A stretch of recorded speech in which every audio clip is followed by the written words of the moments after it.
Hi everyone, আমাদের এখানে অনেক ঠান্ডা। এখানে -13-14 ফিলিংস হচ্ছে -20-21 এরকম থাকে। আর আমার ছোট পেঙ্গুইনটা দেখেন কিভাবে বরফের মধ্যে হাঁটতেছে। বরফ অনেক দিন যাবত পড়তেছে, পড়তে পড়তে আইসগুলো একবারে হয়ে গেছে, পিচ্ছিল হয়ে গেছে।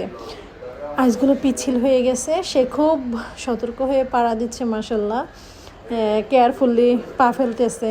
উপরে আবার পড়ছে আজকে সকালে, এই জন্য উপরেরটা একটু ঠিক আছে, আর নিচে একদম পিচ্ছিল আইস হয়ে গেছে। আর দেখতে পাচ্ছেন লেকটা, এই লেকটা হচ্ছে মানে পানিগুলো একদম আইস হয়ে গেছে। এখন মাঝখানে যাওয়া যায়, পানিগুলো আইস হয়ে গেছে। আর এই যে দেখেন লেকের মাঝখানে, পানির মাঝখানে পানিটা আইস হয়ে গেছে, ওইখানেও হাঁটতেছে আমার পেঙ্গুইনটায়। সে খুব খুশি। লেকটা দেখতে পাচ্ছেন, সামারের একটা লেক, এই লেকটা সামারের একটা ভিডিও আছে। সে খুব খুশি, দেখতে পাচ্ছেন, সে অনেক মজা করতেছে। এই লেকটার একটা ভিডিও আছে, আমার ভিডিও যে দেখেন এইটা দেখতে পাবেন সামারের একটা। আর এটা হচ্ছে উইন্টারের, পুরো আইস হয়ে গেছে। আজকে পর্যন্ত, আল্লাহ হাফেজ।